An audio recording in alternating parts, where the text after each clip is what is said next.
Assalamualaikum warahmatullahi wabarakatuh. Ketemu lagi di mata Waalaikumsalam. kuliah Project Management. Nah, untuk minggu ini kita sudah memasuki pertemuan kedua.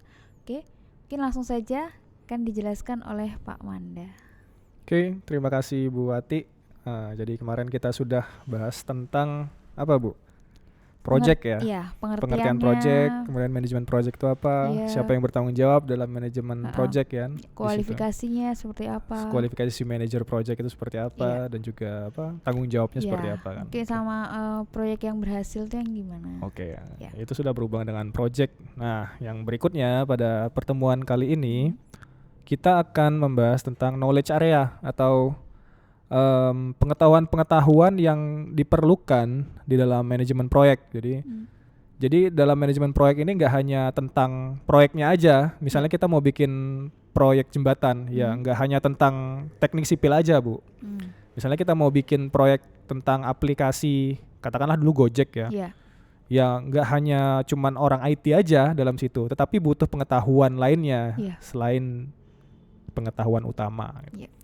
Nah, jadi pengetahuannya apa aja, ini sudah saya buatkan di capaian pembelajarannya. Jadi setidaknya setelah melihat video ini atau setelah pertemuan kedua ini ditambah dengan diskusi-diskusi kita, kalian sudah paham apa aja knowledge area yang ada dalam manajemen proyek. Nah, itu yang pertama ada core knowledge area atau knowledge area yang utama. Kemudian ada support knowledge area dan terakhir ada integration knowledge area.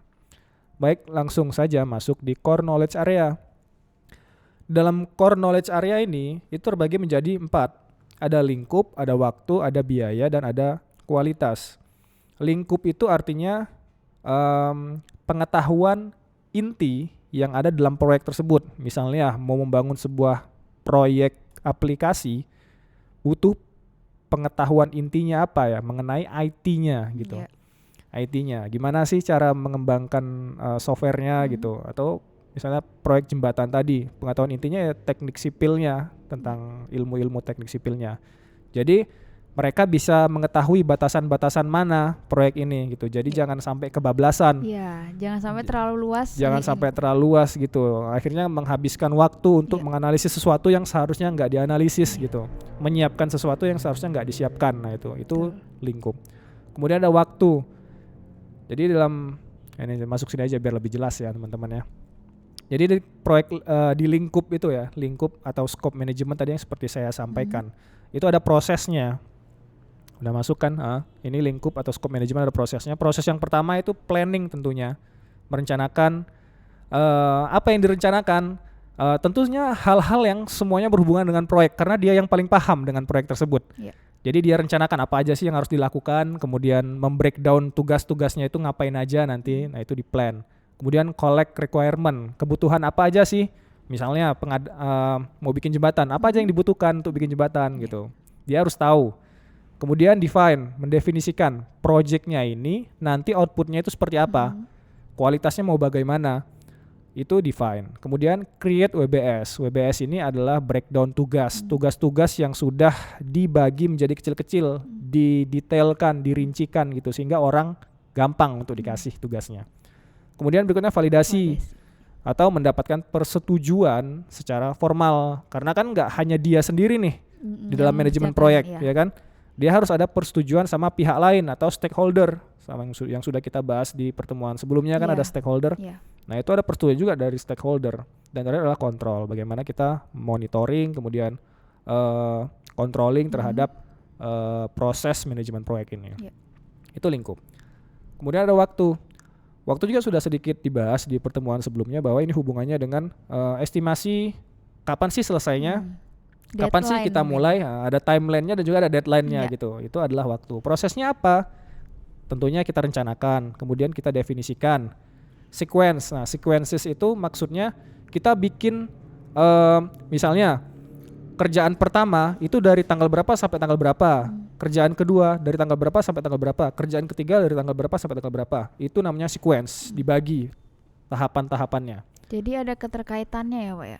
Selalu ada keterkaitannya antara satu dengan yang lain. Satu dengan dua dengan tiga, tiga dengan empat, itu seperti itu.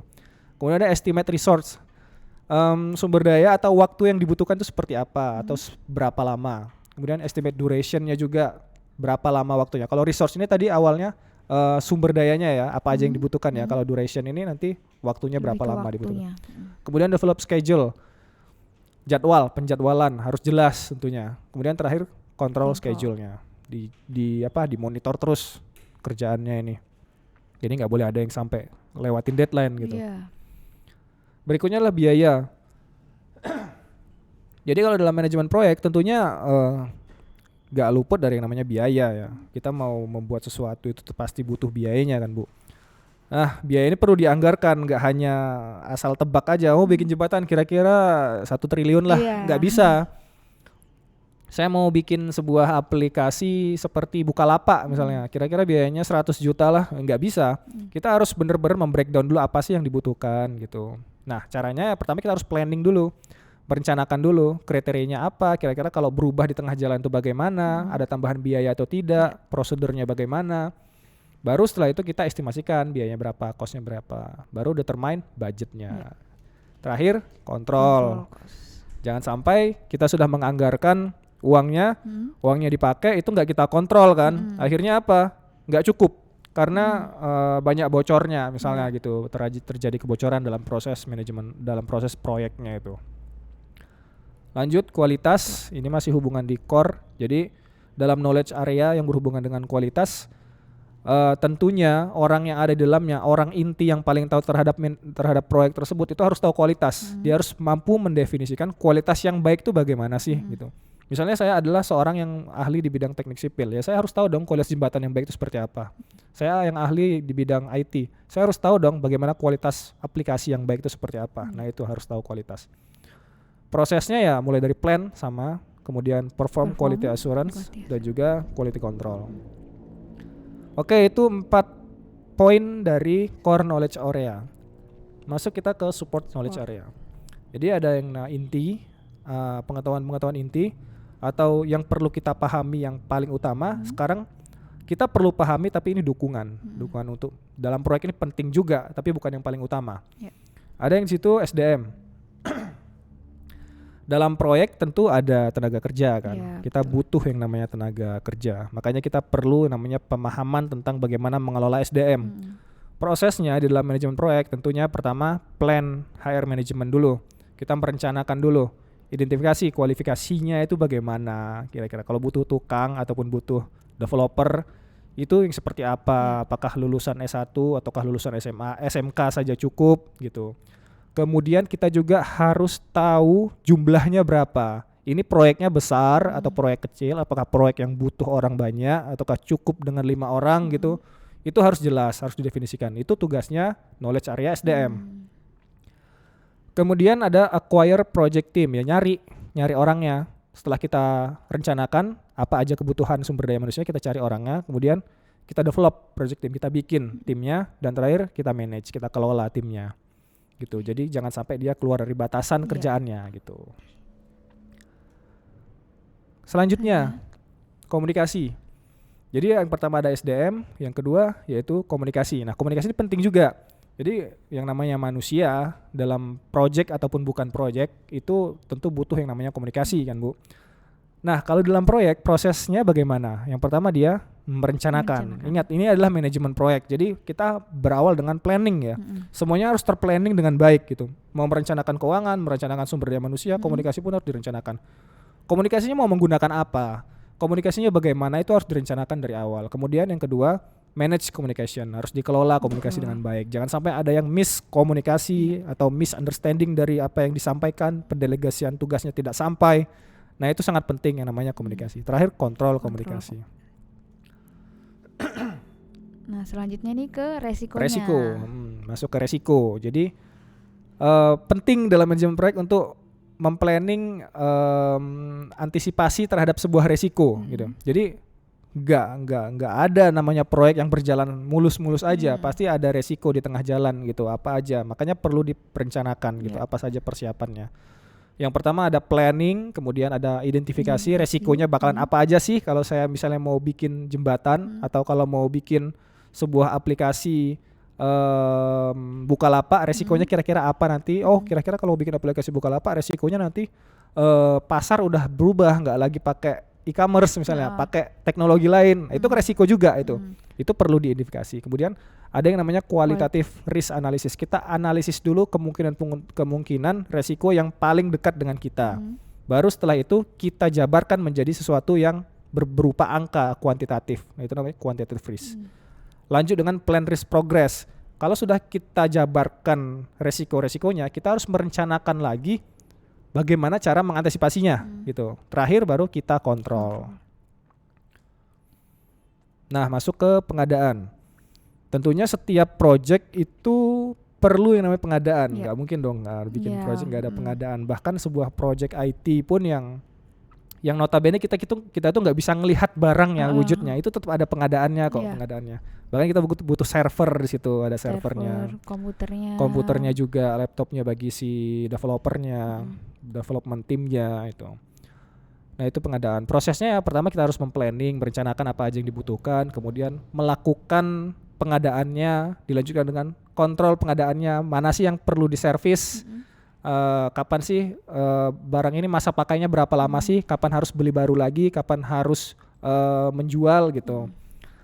Kemudian terakhir close procurement, pengadaan yang sudah tidak dipakai itu bisa dijual ataupun bisa dilimpahkan ke development timnya atau bisa digunakan kembali pada saat project yang berikutnya gitu. Nah, itu tadi 2 knowledge area. Kita sudah bahas tentang yang pertama core knowledge area yang utama, kemudian yang kedua itu membahas tentang supportnya atau pendukungnya. Nah, yang terakhir adalah integration. Jadi perlu namanya integrasi ya. Jadi itu nggak berjalan sendiri-sendiri. Jadi maksudnya gini, tadi kan ada knowledge area yang sangat banyak. Bukan berarti satu knowledge area untuk satu orang. Jadi bisa 3-4 knowledge area untuk satu orang gitu. Misalnya saya punya pemahaman tentang support knowledge area tentang SDM dan keuangan. Itu sudah bisa. Tidak serta-merta misalnya Ibu Ati khusus untuk bagian SDM. Saya khusus untuk bagian keuangan. Ada orang lain khusus bagian risk. Itu nggak harus seperti itu. Bisa dijalankan untuk berbagai macam knowledge area dalam satu orang. Jadi gitu. Jadi perlu namanya integrasi gitu. Integrasi ini menggabungkan dari semuanya knowledge area tadi. Diintegrasikan supaya apa? Supaya jalan proyeknya. Oh, SDM-nya sudah ada. Oh, waktunya sudah ada. Oh, resikonya sudah tahu bagaimana. Oh, kemudian pengadaan barangnya apa aja. Yaitu diintegrasikan SDM-nya ini pakai barang apa, berapa lama dia melakukannya, berapa lama dia menggunakannya, itu integrasi. Nah, itu hubungannya dengan knowledge area integration. Nah, ini adalah proses di dalam project ya.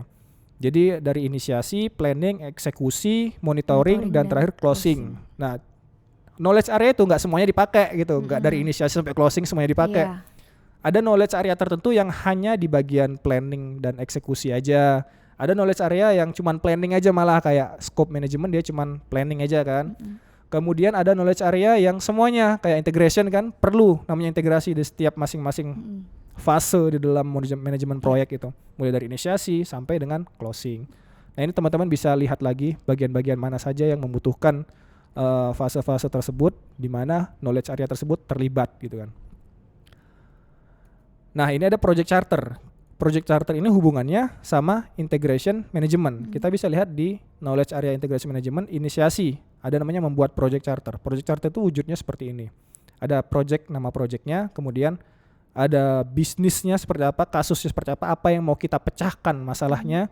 Kemudian di situ ada siapa sih sumber daya manusianya, berapa lama waktunya, ini semua dijelaskan dalam project charter. Itu pertama kali harus dibuat, makanya kita butuh knowledge tersebut, knowledge tentang SDM, knowledge tentang waktu, knowledge tentang keuangannya.